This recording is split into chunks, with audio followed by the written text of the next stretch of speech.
우리 앞뒤 좌우를 돌아보면서 한번 인사할까요? 큰 은혜를 사모합시다. 네.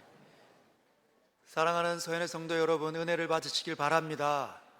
은혜는 말씀하시는 그리스도를 경험할 때 오는 겁니다. 주님은 언제든지 말씀하시고 우리에게 도전하시고 우리에게 가르쳐 주시고 우리와 함께 하시는 분이신 줄 믿습니다. 왜냐하면 그분은 살아계신 분이시기 때문입니다. 그 살아계신 하나님께서, 그 아들 예수께서 이 땅에 오시면서 뭘 가지고 왔는가? 하나님의 영광의 나라를 끌고 내려왔다는 거예요. 여러분, 어디에 보입니까? 이 세상의 나라에 하나님의 나라가 심겨 있습니다. 이 나라에, 이 세상에, 우리가 보는 이 세상의 모든 공간에 하나님의 나라가 스며들어와 자라고 있다는 것이죠. 여러분, 세상의 나라 속에 들어와 있는 그 하나님의 나라 어떻게 구분하는가? 어떻게 성격이 다른가? 왕이 누구인가에 관한 질문을, 그 질문에 답을 내리면 하나님의 나라인지 아니면 세상의 나라인지 알 수가 있습니다. 여러분, 왜 세상의 나라라고 우리는 이야기할까요? 왜 이 세상은 세상의 나라인가? 왕이 도대체 누구인가? 이 세상의 나라 속에는 왕이 도대체 누구인가? 첫 번째, 마귀, 사탄이 왕이다. 이 세상을 어떻게 누군가가 지배하고 있는가? 사도 바울은 영적인 눈을 들어서 편지를 내릴 때 이렇게 이야기합니다. 공중의 권세 잡은 자들, 불순종의 아들들, 이렇게 이야기하죠. 여러분, 공중의 권세를 잡은 어둠의 실체가 보이지 않지만 이 세상 가운데 돌아다니고 있다는 겁니다. 마귀 사탄이 통치하고 회방하고 있다는 거죠. 그들은 원래는 마귀 사탄이라고 불려지지 않았습니다. 천사의 반열에 있었죠. 근데 그들이 왜 천사의 반열에 있다가, 그 존귀한 천사의 반열에 있다가 어떻게 해서 마귀 사탄이 된 건가? 왜 끔찍한 그런 존재들이 된 건가? 하나님을 배신했기 때문입니다. 하나님을 떠났는데 하나님을 싫어 떠났다는 거예요. 근데 왜 싫어서 떠났는가? 그 이유를 가만히 들여다보니 그 마귀 사탄의 그 본질에, 마음 깊은 곳에 뭐가 있는가? 교만이 있다는 거예요. 교만.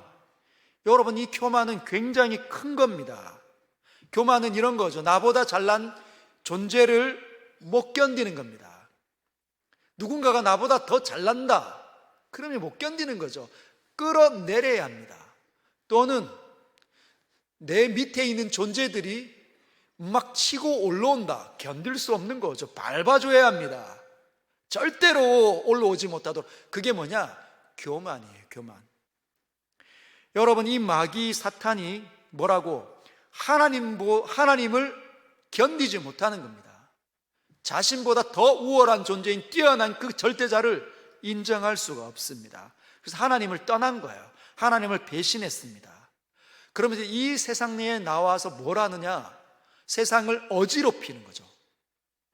그 미움과 시기에 갇혀서 이 세상을 마치 그런 것처럼 어지럽힙니다. 어떻게 어지럽힐까요? 무기가 있습니다. 무기. 유혹과 미혹이라는 그 무기를 장착을 합니다. 유혹을 하는 거죠. 세상 사람들이 이렇게 제대로 분별하지 못하도록, 이 세상에 있는 모든 피조물들이 제대로 보지 못하도록 자기 자리를 떠나도록, 넘어지도록 하는 겁니다. 유혹하고 미혹하는 거죠. 왜곡시키고 속이는 겁니다. 거짓과 부풀리고 허영으로 공포감을 심어줘서 아무것도 아닌데 마치 그것이 큰일인 것처럼 크게 부풀려지고 다가오도록 자꾸만 미혹하고 유혹해서 걸려 넘어지게 합니다. 그러면 이제 속절없이 넘어져 있는 사람들, 이 세상을 보는 거죠. 이해도 안 되고 서로 말을 하는데 소통도 안 되고 어지럽히고 그 다음에 분열하고 다투고 싸우는 일이, 전쟁이 끝없는 소용돌이가 이 세상에 판을 치는 겁니다. 그게 마귀가 통치한다는 뜻이에요. 두 번째, 이 세상 나라는 누가 왕이냐? 마귀 사탄만 돌아다니는 게 아니라 사람이 통치하고 있기 때문에 이 일이 일어난다는 거죠. 유혹자가, 우리는 이렇게 생각합니다. 저놈들이 나쁜 놈들이다. 저놈들이 우리를 유혹해서 넘어뜨렸으니까 마귀 사탄을 지옥으로 던져내야 되는 거 아니냐? 우리가 무엇을 잘못했냐? 넘어간 것밖에 없지 않냐? 그러나 여러분, 실제적으로 죄를 저지른 건 사람입니다. 사람. 유혹에 넘어간 것도 잘못이라는 거예요. 그들이 어떻게 했습니까? 타락한 거죠. 사람들이 마귀의 유혹에 넘어가 타락해 버렸습니다. 하나님을 떠나버린 거예요. 하나님께서 만드신 그 존귀하고 거룩한 자리를 떠나버린 겁니다. 잃어버린 거예요. 저와 여러분들이 원래 가지고 있었던 그 자리는 굉장히 탁월하고 굉장히 유익하고 굉장히 영광스럽고 존귀한 자리입니다. 그게 사람이 자리예요. 사람이 처한 자리죠. 근데 이 사람이 타락하니까 뭐가 들어왔을까요? 미혹과 유혹으로 넘어지면 이 안에 뭐가 들어옵니까? 그 마귀의 DNA인 교만이 들어오기 시작하는 거예요. 그래서 하나님을 거부합니다. 사람들이 하나님을 거부하고 하나님께 관심이 없고 하나님을 예배하지 않고 헛된 것에 예배를 드리고 경배를 드리기 시작하죠. 하나님을 거부하니 뭐가? 교만이 목에 막 깁스를 한 사람들이 막 곳곳에, 그래서 자기밖에 모릅니다. 고집불통이고 거칠고 사납고 사람인데 거의 귀신 같은 사람들, 마귀 같은 사람들 많이 있는 거죠. 여러분, 그러나 사람은 하나님의 형상이에요. 천사들은 하나님의 형상으로 지음받은 적이 없습니다. 그러나 사람은 유일하게 이 땅에 있는 모든 피조물들 가운데 온 우주의 유일한 존재로 하나님의 형상으로 지음받은 존재가 사람입니다. 사람, 저와 여러분. 그래서 어떻게 자꾸 뭐가 일어나는가? 다스리고 싶어하는 열망이 일어나는 거죠. 내 가정을, 내게 몸담고 있는 조직을, 회사를 자꾸만 이끌고 싶고 다루고 싶고 행복하게 아름답게 정말 승승장구하게 만들어주고 싶어합니다. 나라까지도. 그게 왜 그러냐? 사람, 하나님의 형상으로 지음받았기 때문에 나타나는 현상입니다. 왜? 하나님은 모든 것들을 다스리시잖아요. 모든 것들을 지으시고 창조하시고 개발하시지만 그 모든 것들을 다스리시는 분이 하나님이십니다. 근데 그 하나님의 형상이 누구에게 있는가? 사람에게 있다는 거예요. 그 사람은 누구나 자꾸만 다스리고 싶어 합니다. 그래서 아내를 통제하려고, 잘못된, 우리가 조직이나 가정이나 어떤 회사나 나라와 공동체를 이끌고 싶어 하지만 잘 되지 않잖아요. 그런데 그 이유가 타락했기 때문에.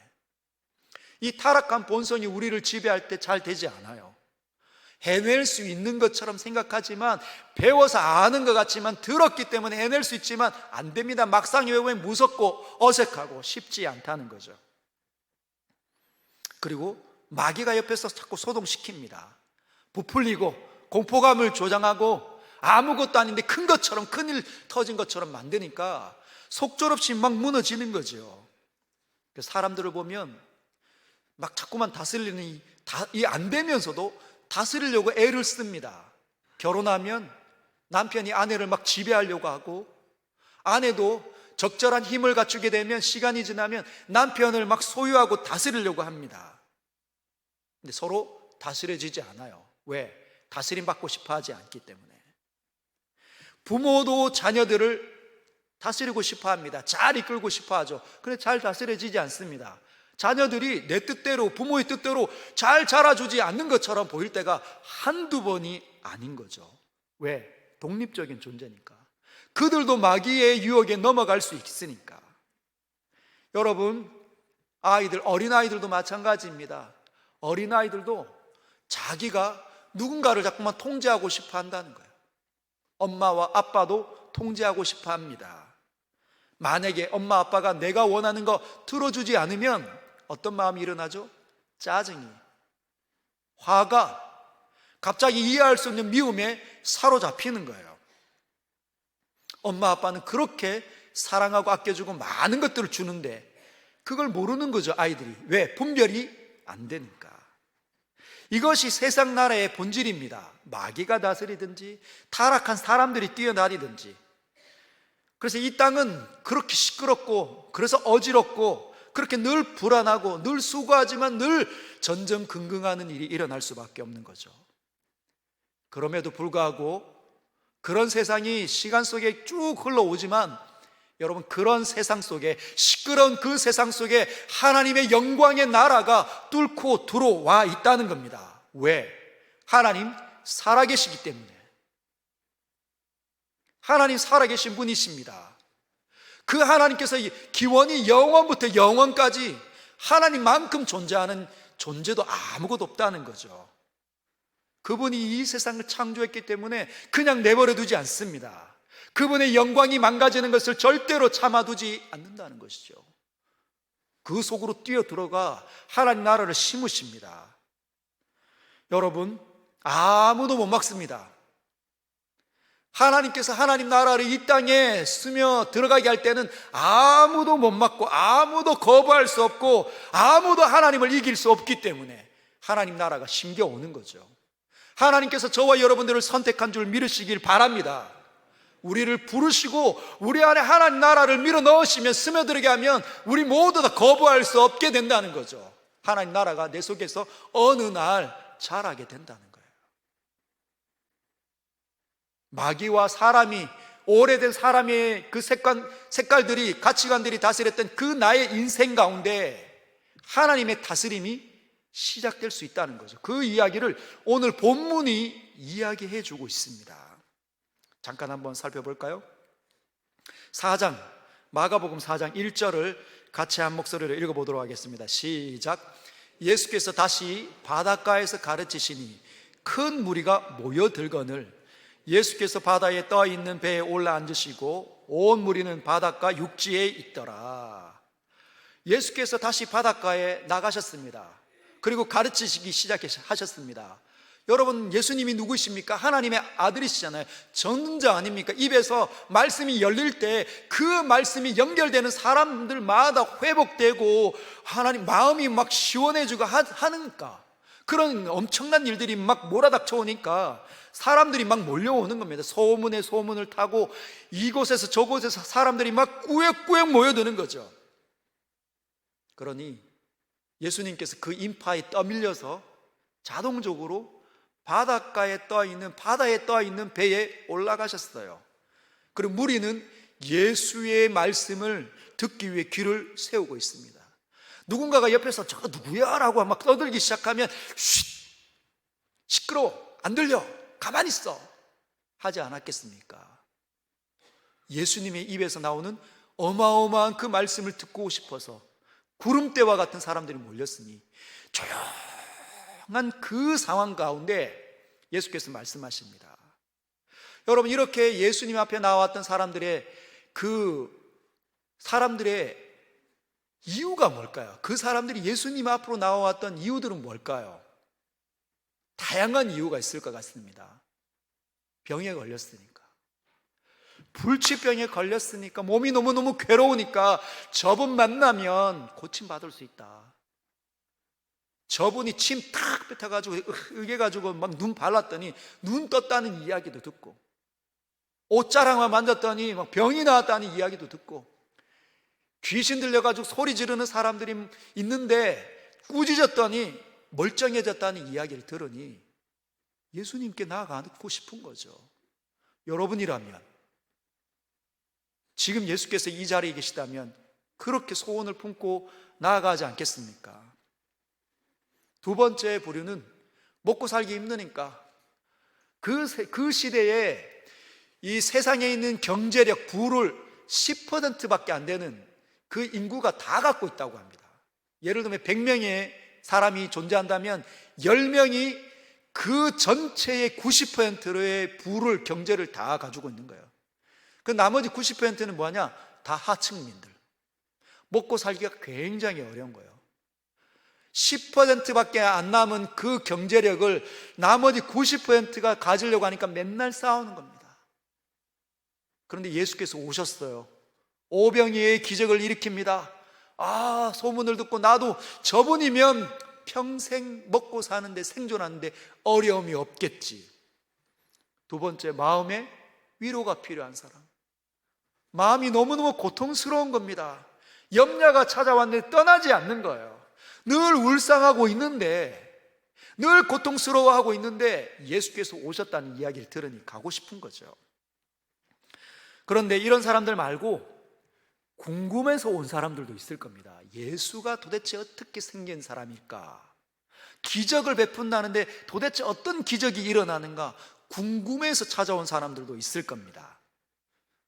또는 아주 그냥 정말 천박한 이유인데 심심해서 온 사람들. 심심해서 온 사람들. 누가 가자고 하니까 끌려온 겁니다. 따라온 겁니다. 친구와 부모의 손에 이끌려서 관심도 없는데 그냥 이끌려 온 거죠. 수많은 다양한 사람들이 구름대와 같이 예수 앞에 있습니다. 예수께서 입을 열어 가르치시는 거죠. 2절 보면 이에 예수께서 여러 가지를 비유로 가르치시니 그 가르치시는 중에 그들에게 이르시되, 비유로 그들에게 지금 가르치시기 시작합니다. 자, 3절부터 한번 볼까요? 들어라, 씨를 뿌리는 자가 뿌리러 나가서. 들으라. 여러분과 제가 바닷가에 앉아서 예수님의 음성을 친히 듣는다 생각하시고 한번 들어보시길 바랍니다. 깨달으시길 바랍니다. 들으라. 그러면서 씨를 뿌리는 자가 있었는데 그 씨를 뿌리는 자가 뿌리러 나갔단다. 4절, 뿌릴새 덜어는 길가에 떨어지며 새들이 와서 먹어버렸고. 첫 번째 씨앗이 어디에 떨어지냐? 길가. 한번 따라할까요? 길가는 사람들이 다니는 길입니다. 하도 밟아 다녔으니까 얼마나 딱딱했을까요? 맨들맨들한 땅이 요즘 같은 그런 시멘트가 아니라 옛날 땅인데 하도 지나다니니까 시멘트처럼 딱딱한 땅이에요. 거기에 씨앗이 떨어졌습니다. 그러니 튕겨지는 거죠. 새들이 와서 그 심겨지지 않은 그 씨앗을 가지고 가버렸습니다. 두 번째, 덜어는 5절에 덜어는 흙이 얕은 돌밭에 떨어지매 흙이 깊지 아니하므로 곧 싹이 나오나 해가 돋은 후에 타서 뿌리가 없으므로 말랐고. 두 번째는, 자, 따라하겠습니다. 돌밭. 두 번째 씨앗이 떨어진 곳은 돌밭이에요. 근데 여기는 흙이 얕아요. 흙이 얕은 이유가 돌들이 너무 많아. 돌짝밭인 거예요. 돌로 가득 찼는데 흙이 그냥 흩어 뿌려져 있는 정도 되는 거죠. 거기에 씨앗이 떨어졌는데 싹이 나왔습니다. 싹이 나왔는데 해가 돋은 후에 이 싹이 나왔다는 말은 뿌리도 같이 나왔다는 거잖아요. 그런데 해가 뜨겁게 내리치니까 이스라엘 땅, 팔레스타인 땅이 얼마나 덥습니까? 얼마나 강렬합니까? 그 태양의 강렬한 열 때문에 돌이 달거워진 거죠.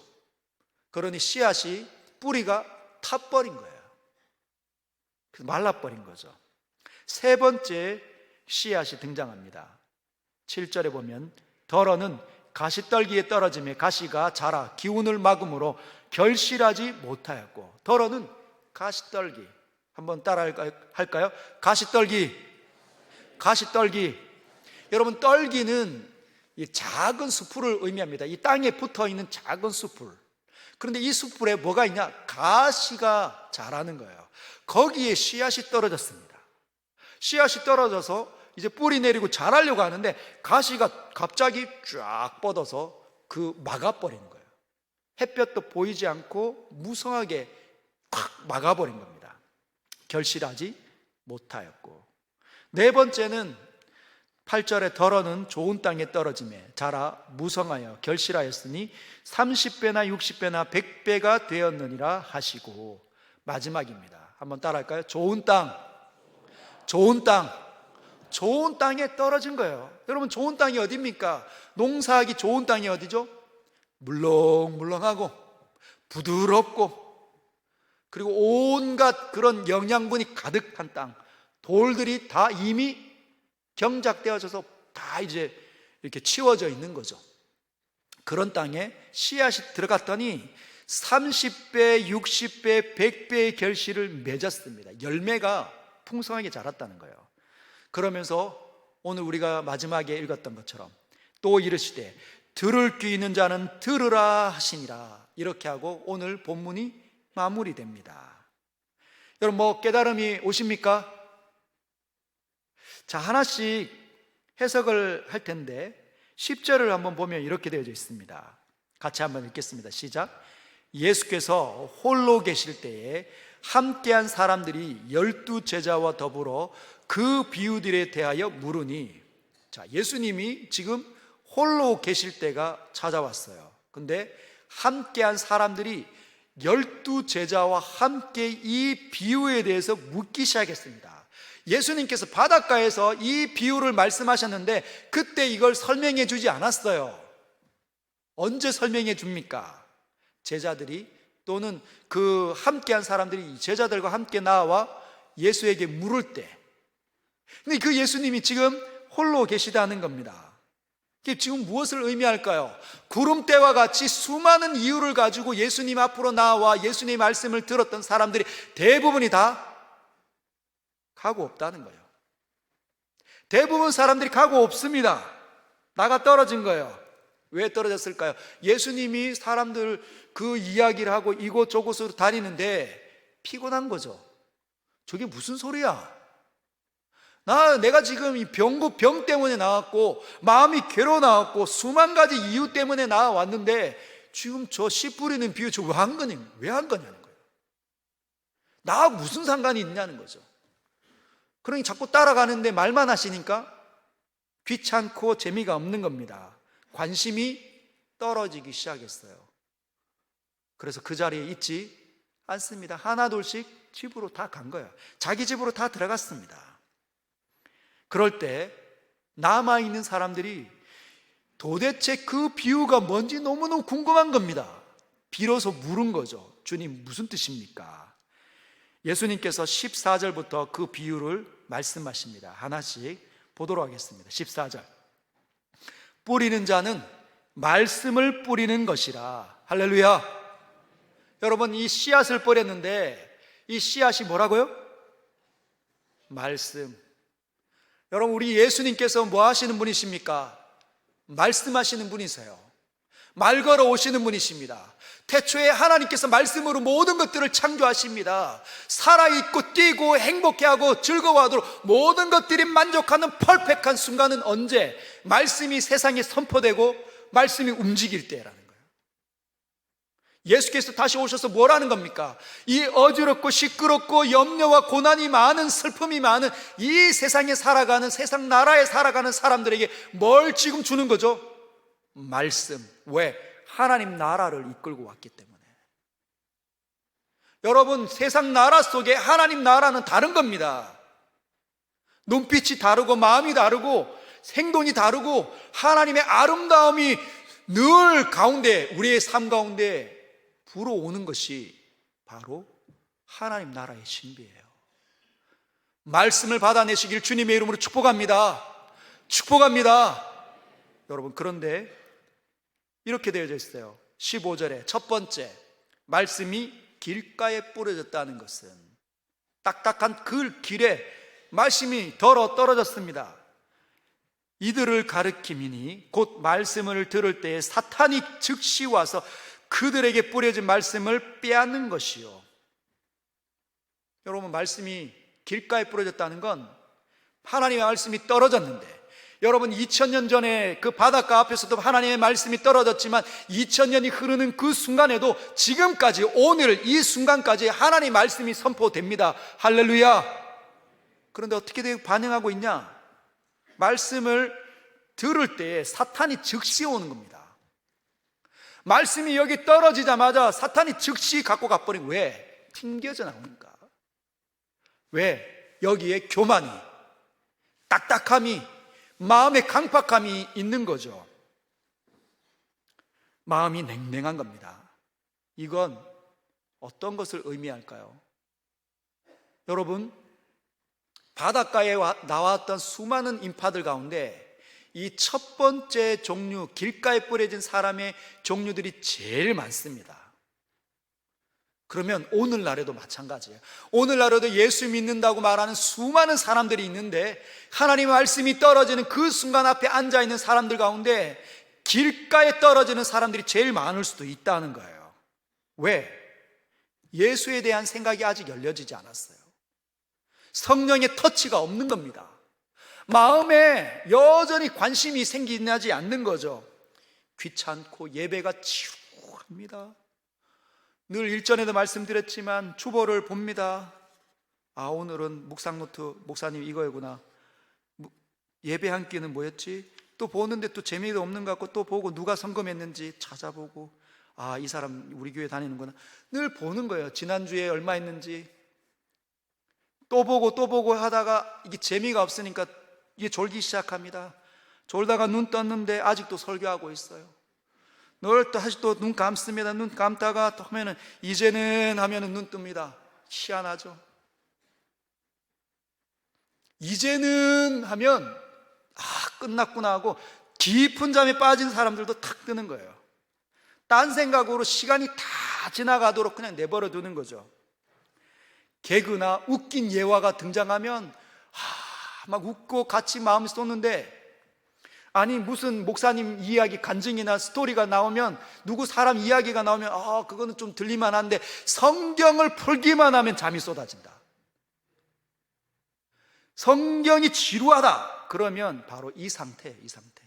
길가 마귀가 딱딱하니까 마귀가 순간 말씀이 뿌리에 깊이 내려가지 않도록 갖고 가버린다는 겁니다. 말씀이 주는 엄청난 유익이 없으니 늘 옛날 방식 그대로인 거예요.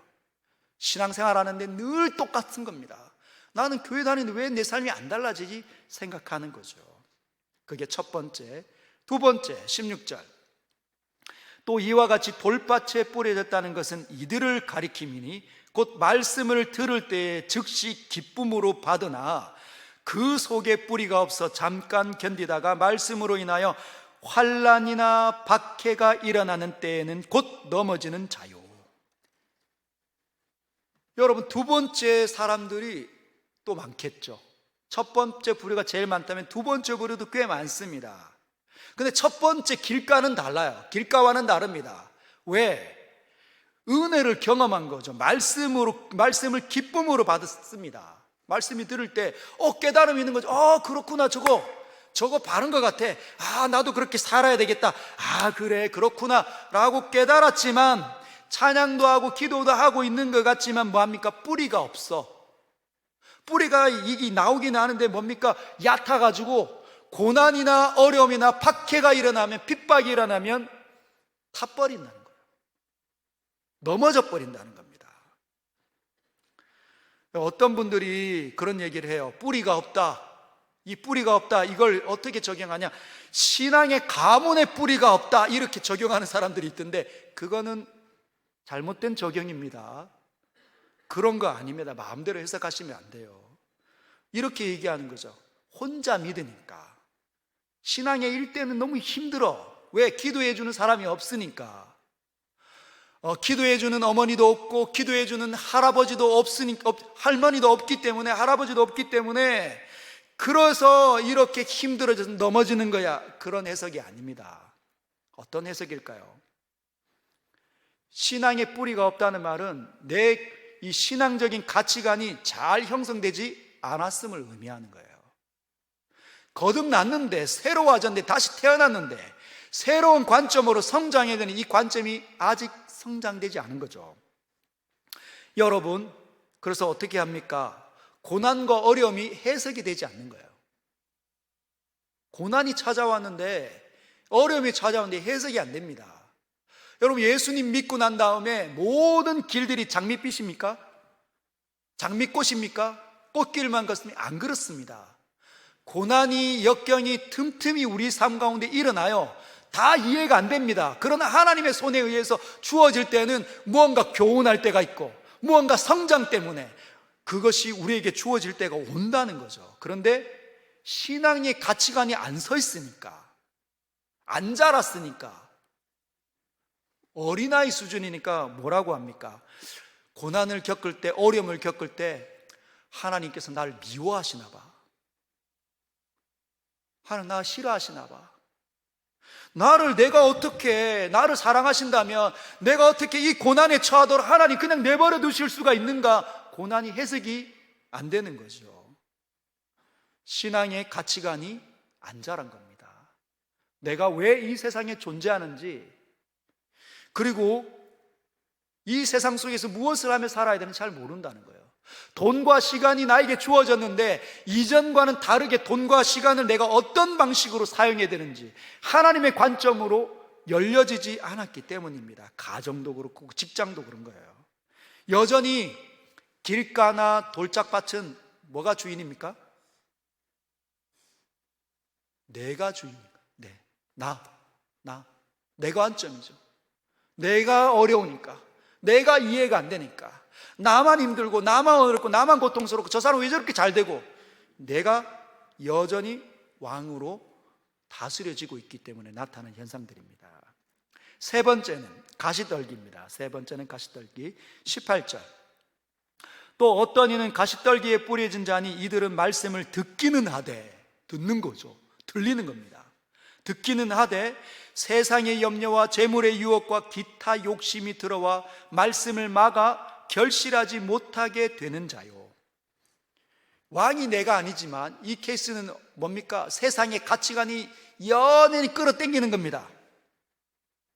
돈, 성공, 어떤 직장, 사람 이런 것들을 이게 내려놓지는 않는 거예요. 내가 다스리려고 하지 않지만 이것들이 나를 꽉 잡아 당기는 겁니다.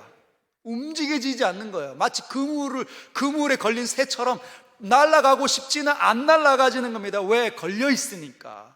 그게 가시가 완전히 나를 사로잡고 있는 거죠. 세상의 염려와 재물의 유혹과 기타 욕심, 세상이 왕인 겁니다. 세상이 지배하고 있는 거죠. 세상이 끌고 다니면 막 끌려다니는 것만 속절없습니다. 그래서 여러분, 우리가 나아갈 바는 뭘까요? 나아갈 바는 뭘까요? 이 세 가지가 세상 나라의 세상을 중심으로 하고 있는 사람들의 모습인 거죠. 내가 왕이든지 마귀가 왕이든지 세상의 것들이 왕이든지 합니다. 그러면 여기서 많은 사람들이 궁금해하는 그 부분이 있더라고요. 그 부분을 한번 다뤄보도록 하겠습니다. 여러분, 많은 사람들이 뭘 궁금해할까요? 그러면 길가는 어쨌든 한 번도 말씀을 받지 않으니까, 하나님에 대해서 관심이 없고 마음이 열린 적이 없으니까 이 사람들은 거듭나지 않았겠죠. 그 어디로 갑니까? 천국은 못 들어갈 겁니다. 지옥을 당연히 가겠죠. 그러면 돌밭과 가시밭 사람들은 어떻게 할까요? 돌밭, 가시밭, 이 사람들은 거듭난 사람들일까요? 아니면 거듭나지 못한 사람들일까요? 거듭났다면 돌밭과 가시밭에 있는 사람들은 결국은 돌밭과 가시밭의 삶을 살지만 하나님 나라에 들어갈 건데, 거듭나지 못했다면 영원한 저주, 지옥으로 떨어지니까 궁금해하는 겁니다. 왜? 자기 자신이 나는 돌밭 같기도 하고 나는 가시밭 같기도 하거든요. 그래서 이게 너무너무 궁금한 겁니다. 그래서 신학자들이 해석을 했어요. 신학자들이 뭐라고 해석을 하냐면, 거듭난 사람일 수 있다라는 부류가 있고 거듭나지 못한 사람일 수도 있다라는 해석을 하는 신학자들도 있습니다.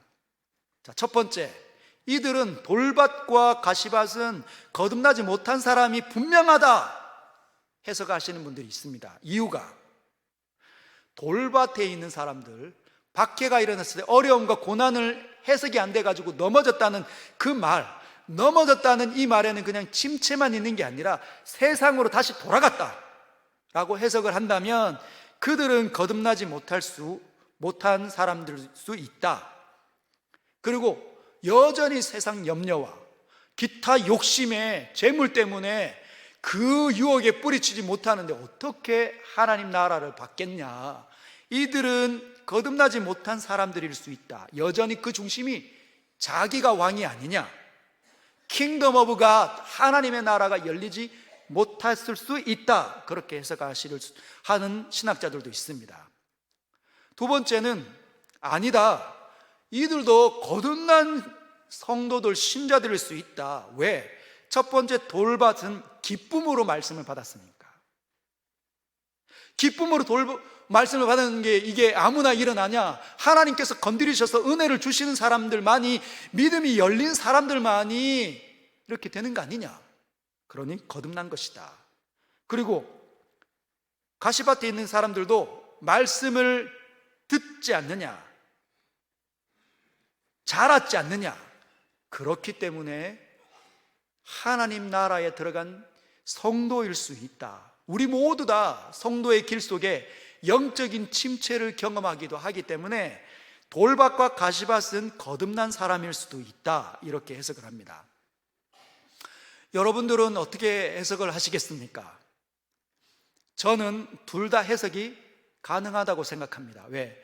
둘 다 증상들이 있으니까. 그러나 예수님의 의도는 가시밭과 길가와 돌밭과 이런 세 종류의 부류의 사람들이, 그들이 거듭났다 거듭나지 않았다 이 부분을 말하고 싶어 하는 것 같지는 않아요. 예수님의 의도는 다른 데 있는 것 같습니다. 뭘까요? 너희들 이 말씀을 통해, 이 비유를 통해서 너희 자신들의 영혼의 상태를 깨달았느냐? 분별했느냐? 그러면 뭐 해야 되느냐? 너희들이 있어야 되는 자리가 길가냐? 돌밭이냐? 가시숲을 가시떨기냐? 너희들이 있어야 될 자리는 그 자리가 아니다. 어느 자리죠? 좋은 땅이라는 거예요. 바람직한 상으로 나아가도록 하나님께서 이끌어 주시기 위해서 이 세 부류의 사람들을 등장시켰다고 생각합니다. 분별 후에 뭘 해야 되는 거죠? 액션이 나오기를 원한다는 겁니다. 삶이 뛰쳐나오는 거죠. 그 과거의 구습에 뛰쳐나오는 겁니다. 좋은 땅으로 달려가라는 것이죠. 그래서 주님이 뭐라고 말씀하십니까? 들을 귀 있는 자는 들으라. 들을 귀 있는 자는 들어야 된다. 반응해야 된다. 할렐루야. 들리지 못하면 잠자는 겁니다. 소 귀에 경 잃는 거죠. 여러분, 소는 음매합니다. 워워 이리야 멈춰라 하고 하면은 멈추고, 땡기면 멈추고, 때리면 가는 거죠. 근데 그 소의 성경을 읽는다고 해봅시다. 아무런 유익이 없는 거죠. 그게 소귀의 경읽기입니다. 들을 귀가 있다는 것, 저와 여러분들이 들린다는 것은 이 말씀이 주는 유익으로 달려가는 겁니다. 이 말씀이 우리 속에서 열매를 맺도록 좋은 땅으로 달려가는 것이죠. 20절에 좋은 땅에 뿌려졌다는 것은 곧 말씀을 듣고 받아 30배나 60배나 100배의 결실을 하는 자로다. 잘하지만 잘하는 정도가 아니라 열매를 맺는 겁니다. 열매를 맺는 거예요. 여러분, 씨가 하나 떨어졌는데 그 나무가 자라면 그 열매가 몇 가지가 자랍니까? 달립니까? 여러분, 귤 하나 먹고 거기에 씨앗이 있잖아요. 거기 하나 심겨지면 귤나무가 자라요. 그러면 그 귤나무가 자라서 열매를 맺을 때 얼마나 맺습니까? 30배, 60배, 100배 그 이상도 맺을 수 있어요. 그게 하나님 나라의 신비입니다. 그 하나님 나라가 그렇게 열리는 거죠. 누구에게? 들려지는 사람에게, 간절함으로 받는 사람들에게 하나님께서 그 길들을 열어주신다는 것입니다. 하나님 그렇습니다. 하나님을 인정하고 하나님 앞에 엎드리고 그분을 나의 왕으로 삼는 사람들에게 이 거룩한 말씀이 주는 유익이 얼마나 무궁무진한지 보여주시겠다고 약속하시는 거예요. 여러분들이 주인공 되시길 주 예수 그리스도의 이름으로 축복합니다. 나도 그렇게 되고 싶은데 어떻게 합니까? 첫 번째, 두 번째, 세 번째, 네 번째도 있는데 제가 네 번째가 되리라 어떻게 보장합니까? 주님이 11절과 12절에 하나님 나라의 비밀을 알려주십니다. 같이 읽어보도록 하겠습니다. 시작. 이르시되 하나님의 나라의 비밀을 너희에게는 주었으나 외인에게는 모든 것을 비유로 하나니, 다음 절, 이는 그들로 보기는 보아도 알지 못하며 듣기는 들어도 깨닫지 못하게 하여 돌이켜 죄사함을 얻지 못하게 하려 함이라 하시고, 이 두 구절에 하나님 나라의 특징이 담겨져 있기 때문이라는 거예요. 하나님의 나라는 이렇게 열리는 거다라고 가르쳐 주시는 겁니다. 그래서 비유로 말씀하신 거예요.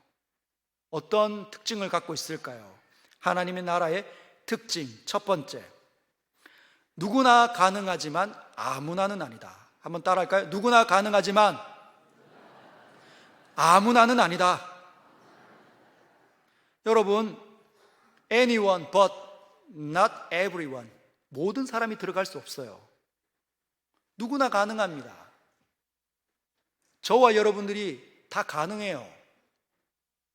남녀노소, 신분의 귀천을 따지지 않고, 재력의 경제의 많고 낮음을 따지지 않고, 학문의 높고 낮음을 따지지 않고 누구나 가능하다는 거죠. 그래서 이 씨가 모든 종류의 밭으로 떨어지는 겁니다. 모든 종류의 상황으로 떨어지는 거죠. 그러나 not everyone, 모든 사람들이 다 열려지는 게 아니라는 거예요. 누구만? 좋은 땅에 있는, 그 땅에 씨앗이 떨어졌을 때만 30배, 60배, 100배의 결실이 맺는다는 거죠. 왜 그런 일이 일어날까요? 왜 아무나 들어도 들리지 않고 보아도 보여지지 않을까요? 옆에 하나님의 이 사랑을 누리고 은혜를 경험하고 기도하며 응답받고 하나님의 거룩한 일들이 삶 속에 무궁무진하게 쏟아 들어오는 사람이 있는가 하면 우리 눈에 보이는데 나는 왜 안 됩니까? 이유가 있습니다.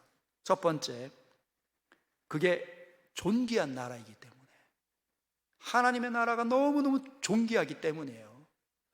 하나님의 나라는 이 땅에 있는 나라와는 차원이 틀립니다. 하나님이 가지고 오신 나라이기 때문에 영광스럽고 존귀하고 거룩한 나라, 가장 아름다움의 나라이라는 거죠. 근데 그 나라에 그냥 누구나 그냥 모든 사람이 막 들어오면 어떻게 됩니까? 천박해지는 거죠. 가치가 떨어지는 겁니다.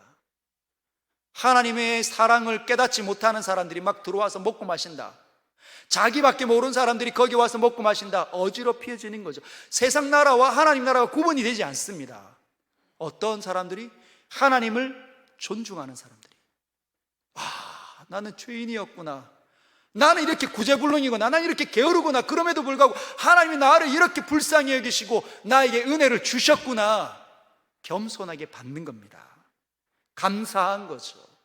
그래서 그분의 이끄심을 따라 순종하면서 가는 겁니다. 그게 하나님 나라의 첫 번째 특징입니다.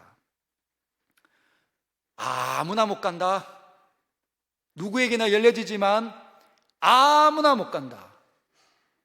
자, 두 번째, 하나님 나라의 특징, 구원이 하나님으로부터 왔다는 것을 가르치기 위해서 이렇게 특징을 갖고 있습니다. 우리가 믿고 싶은데 말씀이 떨어졌네? 누구는 옥토인데, 누구는 하나님이 열어주시는데, 누구는 안 열리는 겁니다. 누구는 길가예요, 누구는 돌짝밭이고, 누구는 가시 덤풀입니다. 그냥 안 열리잖아요. 무슨 말입니까? 구원이 하나님으로부터 온다는 겁니다. 하나님께서 선택한 사람들에게 열려지는 것이라는 거죠. 내가 잘 살아서 구원이 오는 게 아닙니다. 저와 여러분들이 영광의 나라, 하나님의 그 거룩한 나라로 빨려 올라가는 건, 그 나라로 들어가는 건 내가 선하게 살았기 때문이 아니에요. 내가 착하게 살았기 때문에 들어가는 게 아닙니다.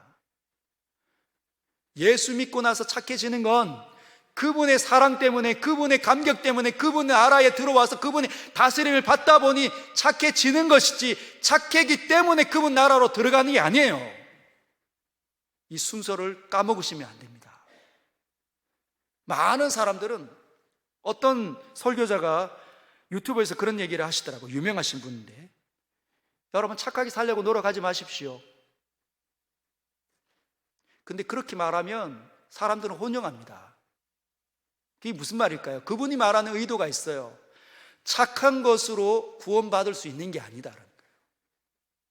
내가 착하게 살았기 때문에, 누군가를 도왔기 때문에, 훌륭한 업적을 쌓았기 때문에 내가 하나님의 선택을 받는 게 아니라는 의미에서 그분이 그렇게 이야기합니다.